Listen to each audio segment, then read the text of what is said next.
Tiwari sir, अगर ये कदम रूस की तरफ से उठाया जाता है तो फिर ये युद्ध आगे और समय के लिए बढ़ जाएगा और कहीं ना कहीं वो लॉबीज जो चाहती थी कि युद्ध बंद ना हो, उनको एक बड़ी सफलता मिल जाएगी। रूस को और ज्यादा लंबे समय तक इंगेज करने का बहाना मिल जाएगा। और देखिए, कजान हमले की 10 बड़ी बातें क्या हैं उस पर भी गौर करते हैं। नंबर 1 पॉइंट, रूस के कजान शहर में 40 से 50 ड्रोन से हमला हुआ है। नंबर 2, एयर डिफेंस ने अधिकांश ड्रोन को मार गिराया, ये रूस का दावा। नंबर 3, 8 ड्रोन से हमलों को अंजाम दिया गया। नंबर 4, कजान में 6 इमारतों पर एक साथ अटैक किया गया। नंबर 5, करीब 1000 किलोमीटर दूर से यूक्रेनी ड्रोन आए हैं। छठा पॉइंट, नंबर 6, पूरे कजान में एयर इमरजेंसी घोषित कर दी गई है। नंबर 7, किसी भी संदिग्ध वस्तु को मार गिराने का आदेश है। नंबर 8, कजान में एयरपोर्ट पर विमानों की आवाजाही बंद कर दी गई। नंबर 9, कजान शहर के सभी स्कूल कॉलेज बंद। और नंबर 10, रविवार तक सभी सामूहिक कार्यक्रम रद्द कर दिए गए हैं। तो ये बड़े डेवलपमेंट हम आपको बता रहे हैं। शैलेंद्र सर, अगर सीधे स्ट्रेट कंपैरिजन कर लें ड्रोन टेक्निक के इस्तेमाल को लेकर दोनों तरफ से, यानी कि जो रूस ने अब तक इस्तेमाल किया यूक्रेन पर और यूक्रेन ने रूस पर जो इस्तेमाल किए, किसका पलड़ा आपको भारी नजर आता है इस वॉर में ड्रोन के इस्तेमाल को लेकर? 100% रशिया के पास वो एडवांटेज जरूर है, मैं ये मानने को तैयार हूं। But at the same time अब यूएस स्पॉन्सर्ड यूक्रेन अपनी जो ड्रोन पावर है वो प्रूव ना केवल अपने लिए कर रहा है बल्कि यूएस के लिए कर रहा है कि देखिए, जब आप इस तरह के हाईटेक ड्रोन्स हमको देंगे, हम उनका इस्तेमाल कर कर रशिया को डाउन कर सकते हैं। This is called as propaganda as far as I am concern. हालांकि कोई ऐसा स्ट्रैटेजिक टारगेट उन्होंने इस बार अचीव नहीं किया है। जैसा मैं बता रहा था, आपने भी अभी दिखाया है 40 से 50 अटैक। मैंने कहा 90%, दैट मीन्स 4 से 5 ड्रोन और या उसमें जो मिसाइल है या जो उसमें टीएनटी है वो जाकर कहीं ना कहीं स्ट्राइक कर सकता है। ये कोई बहुत बड़ी बात नहीं है। इसलिए आप देख रहे हैं, बड़ी अगर रेशो लगाकर देख लें, 6 इमारतें स्ट्रेट अवे डैमेज हुई हैं क्योंकि ऐसा एयर डिफेंस की काबिलियत के ऊपर टेक्निकल रिस्ट्रिक्शन है कि वो 100% नहीं कर पाएगा। ज़्यादा बड़ी बात यह है कि अगर आप अब देखेंगे तो मुझे लगता है कि ज़ेलेंस्की प्रूव करना चाहते हैं यूएस को और नेटो कंट्रीज़ को कि अगर आप इस तरह के हथियार हमें देते रहेंगे तो हम रशिया को वीक कर सकते हैं। ये बड़ी बात आपने बोली है और क्या बड़ा मैसेज है डोनाल्ड ट्रंप को भी है, नवनिर्वाचित जो राष्ट्रपति हैं जो कुर्सी संभाल लेंगे जनवरी में, क्या उनको भी ये बड़ा मैसेज ज़ेलेंस्की की तरफ से दिया गया? एक और बड़ी खबर, यूक्रेन ने हमलों को लेकर उड़ाया मजाक। रूसी भाषा में कजान में गिराए संदेश, ड्रोन से भेजे गए थे रूसी भाषा में संदेश। तो ना सिर्फ हमला किया गया बल्कि रूसी भाषा में, ये देखिए ड्रोन के जरिए कुछ संदेश भी है जो कि लिखकर भेजे गए थे और मजाक उड़ाया गया है।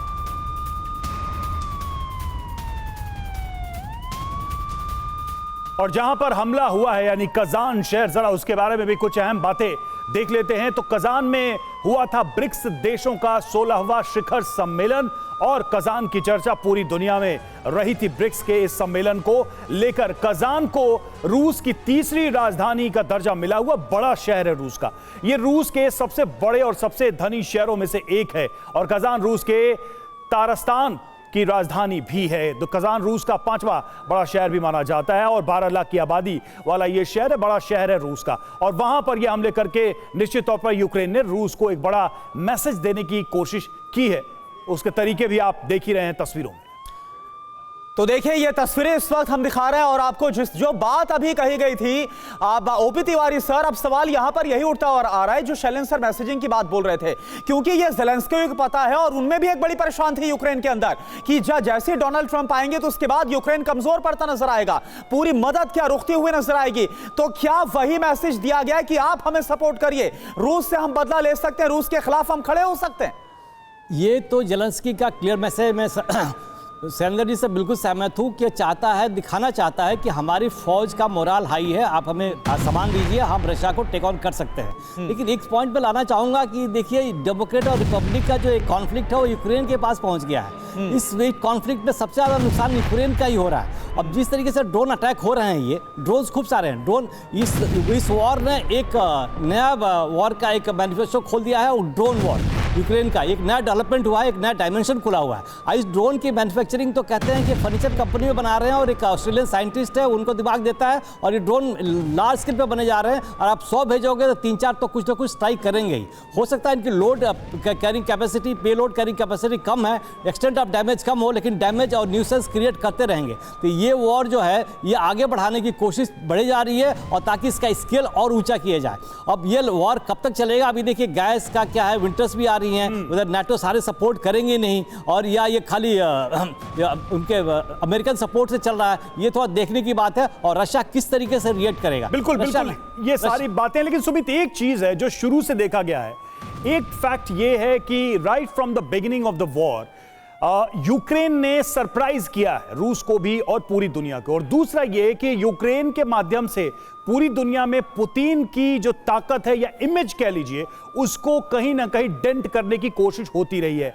ये दोनों चीजें क्या इन तस्वीरों में आप देख पा रहे हैं? यूक्रेन के सरप्राइज एलिमेंट, और दूसरा कि पुतिन की जो एक बहुत ही ताकतवर नेता की जो छवि थी कि वो देश की सीमाओं को, शहरों को सुरक्षित रखेंगे, उस इमेज को धक्का। देखिए, अगर आप पूरे 3 साल के पूरे आप उस चीज़ों को देखेंगे, टाइम फ्रेम को देखेंगे, तो आपको ऐसा बिल्कुल नहीं लगेगा कि पुतिन कहीं वीक हो। इस वॉर के ऑब्जेक्टिव क्या है? कोई भी सेना जब भी वॉर में जाती है तो अपने एक ऑब्जेक्टिव लेके जाती है कि हम इस मिशन को पूरा करने जा रहे हैं। ऑब्जेक्टिव नाटो में शामिल ना होने देना, यूक्रेन को 3 साल में अब तक नहीं हो पाया। लगातार डोनेट्स्क के अलावा बाकी इलाकों के अंदर रूसी सेना घुस गई है, ये भी क्लियर हो चुका है। यूक्रेन को इतना रसद, जो साजो सामान नाटो के देशों के साथ मिला, वो भी क्लियर हो गया, उससे भी कोई रूस को प्रभाव नहीं मिला। हाँ, रूस के अलग अलग इलाकों में जरूर अटैक्स हुए, लेकिन रूस कहीं से भी उसकी इकोनॉमी या उसके लोगों का जीवन को कोई प्रभाव नहीं पड़ा। और सबसे इंपॉर्टेंट ऑब्जेक्टिव, ये जंग जो थी वो रूस बनाम नाटो थी, और ये रूस कहता आया, रूस ने प्रूफ भी कर दिया। बिल्कुल, और सबसे बड़ी बात है कि यूक्रेन की जमीन पर रूस